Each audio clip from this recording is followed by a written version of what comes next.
ঘূর্ণিঝড় রেমালের তাণ্ডবে ব্যাপক ক্ষতির সম্মুখীন রানাঘাট ২ ব্লকের বিস্তীর্ণ এলাকার ফুল চাষিরা। একদিকে ঝড়ে যেমন গাছ নষ্ট হয়ে গিয়েছে, অপরদিকে বৃষ্টির জলে ফুল নষ্ট হয়ে গিয়েছে। কার্যত দিশাহীন হয়ে পড়েছেন এতদ অঞ্চলের ফুল চাষিরা।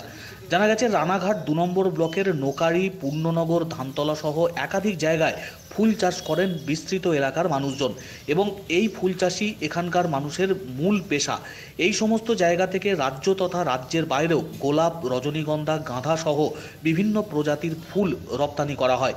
রেমালের জেরে রবিবার রাত থেকে শুরু হওয়া ঝড় এবং বৃষ্টিতে ব্যাপক ক্ষতি হয়েছে ফুল চাষে, এমনটাই বলছেন স্থানীয় ফুল চাষিরা।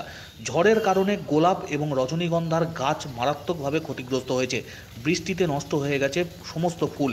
আর এই ঝড় বৃষ্টির জোড়া ফলায় কার্যত লণ্ডভণ্ড পরিস্থিতি রানাঘাট ২ ব্লকের বিস্তীর্ণ এলাকার ফুল চাষিদের। স্থানীয় ব্যবসায়ীরা তারাও যথেষ্ট সমস্যার মধ্যে পড়েছেন।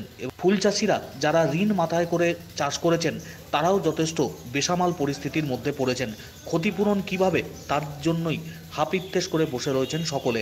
রেমাল ঘূর্ণিঝড়ের তাণ্ডবে ব্যাপক ক্ষতির মুখে পড়েছেন রানাঘাট ২ ব্লকের বিস্তীর্ণ এলাকার ফুল চাষিরা।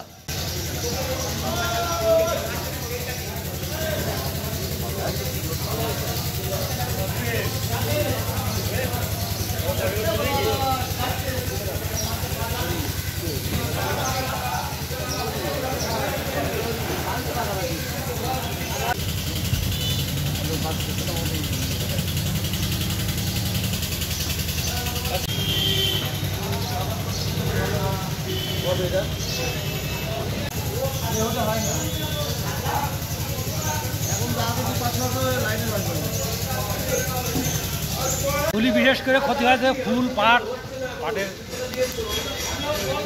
হাওয়ায় ঘোড়া টোড়া নড়িয়ে এখন আস্তে আস্তে মরা ধরবে। মূলত আপনারা কি কি ফুলের চাষ করেন? গাঁদা ফুল, রজনী ফুল, গোলাপ ফুল তো দামই নাই। ক্ষতি ভালো ক্ষতি হয়েছে। কি কি ক্ষতি হয়েছে আপনাদের? বিশেষ করে গাঁদা ফুলটা আর পাটটা বিশেষ করে বেশি ক্ষতি হয়েছে। কি ক্ষতি? ওই গাছটা হেলে গেছে, পড়িয়ে গেছে, উঠে গেছে। গাছের গোড়ায় কি জল দাঁড়িয়েছে? হ্যাঁ, জল তো অবশ্যই দাঁড়িয়েছে। জল না দাঁড়ালে তো উপরাবে না।